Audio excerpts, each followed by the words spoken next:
Hey guys, welcome.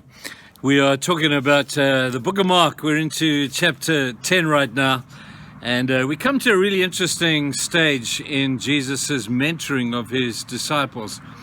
Jesus was always instructing them, he was pointing them in their direction, and he was empowering them to be all that they could and should be. The intriguing thing is that in the context of the world of that day, that leadership style just didn't kind of go. In a dog-eat-dog Roman Pharisee world where only the strong survive, Jesus came with a new model of leadership. We call it today servant leadership. And it's based upon a beautiful incident. It didn't start off that beautiful, but James and John, who were walking with Jesus on the side of the road, they were discussing with one another about who was going to be the greatest in the kingdom. And so they went to Jesus and they said, after Jesus said, "What are you guys talking about?" And they said, "Jesus, we have something we want to ask you. We would like to sit at your left and right hand when you come into your kingdom." And Jesus said, "Only the Father knows who that will be reserved for. But in the meanwhile, understand this." And this is what he did when he called them together. He said, "You know that those who are regarded as rulers of the Gentiles lord it over them, and their high officials exercise authority over them. Not so with you. Instead, anyone who wants to become great among you must be your servant, and whoever wants to be first must be slave to all. For even the Son of Man, that is Jesus himself, did not come to be served, but to serve, and gave his life as a ransom for many." Jesus is talking to us here about a style of leadership that is totally contradictory or totally foreign to the leadership style of the world today. The world, I believe, needs a new model of what a leader should look like, and we find that in Jesus. When Jesus came with the ideal of servant leadership, I'm going to tell you, I think he was into something really profound and impactful. And it was found, this leadership style, not that you could just get the job done and bully your way into success, as it were. There was a greater ideal, there was a greater good that Jesus was speaking into. You see, in today's world, leadership is basically self-serving. I want you to serve me so that I can look great. Have a look at different corporate world models, and you will see how true that is, that everything you do is for the organization. Everything you do comes from the top down, telling you how to do it, when to do it, and all in an effort for basically self-serving. But Jesus came with another model that is absolutely profoundly beautiful.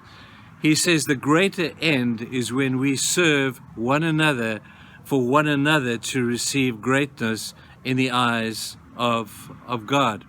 You see, the worldly one, if it was pictured as a triangle, as this whole top-down thing, where the top dog tells the other people what to do and the information and the instruction filters down to basically the guys at the end of the food chain, and they then get to do what the boss has told them to do 3 instructions later, or however many. But Jesus reverses that triangle and he says, no. He says the boss who's at the bottom shall be there to serve the people above him as to make them the best that they can possibly be. And so his job is to choose the right people. And instead of delegating instruction from the top down, his job is to encourage, to resource, to cheer on, and to empower the people above him so that they can be the real reason that God wants them to be and to fulfill God's purpose for their lives. The world did not accept it then. Many people in the world today don't accept it even now. But have a look at some of the leaders around the world who have taken on this attitude. Have a look historically. And there are a number of leaders. Jesus wasn't the only one who epitomized this beautiful model, but there were others. And the benefit of doing this led to a stronger organization, a stronger ethos within that organization, and it led to people being happy and fulfilled in the work that they had chosen to do. Basically, what had happened here was he had empowered people. Now, in this model, there are times when the top-down thing needs to happen. When you have somebody who has a vision and a purpose and a dream, and he's like the boundaries of a river. And I love the way Ken Blanchard says this. He says, a river without boundaries is just a puddle. It's just a mess. It just leads to nowhere and achieves nothing. And so the job of the visionary leader is to set those boundaries and to create direction. But thereafter, according to the model of Jesus, his job is to empower and to encourage the leaders who he's chosen to serve alongside of him. When you do that, people, I would suggest it's probably the happiest organization around. It's the most fulfilled organization around, where people live to fulfill a vision. They don't just live to fulfill the instruction of the boss. So, over the course of this next week, or maybe even two, I want to take us into a deeper study of what servant leadership looks like. It'll be based on this passage in Mark about Jesus talking about if you want to be great in the kingdom, you've got to be a servant of all. We'll base the whole thing on that.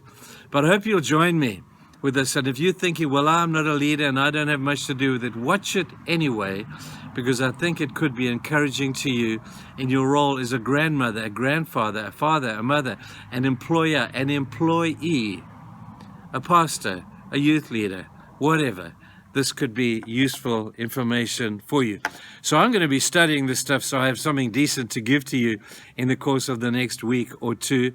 And I hope that it will be a benefit to you. It's all about the model of Jesus as the ultimate and the perfect servant leader. One who encouraged his disciples, who empowered them to the point that when he left this planet, he said to the guys, okay, guys, I've trained you. Now you go into the world and you make disciples of all men. And the delegation was complete. Let's study that for a week or so. I hope you get into it with me. Cheers. We'll see you tomorrow. Bye.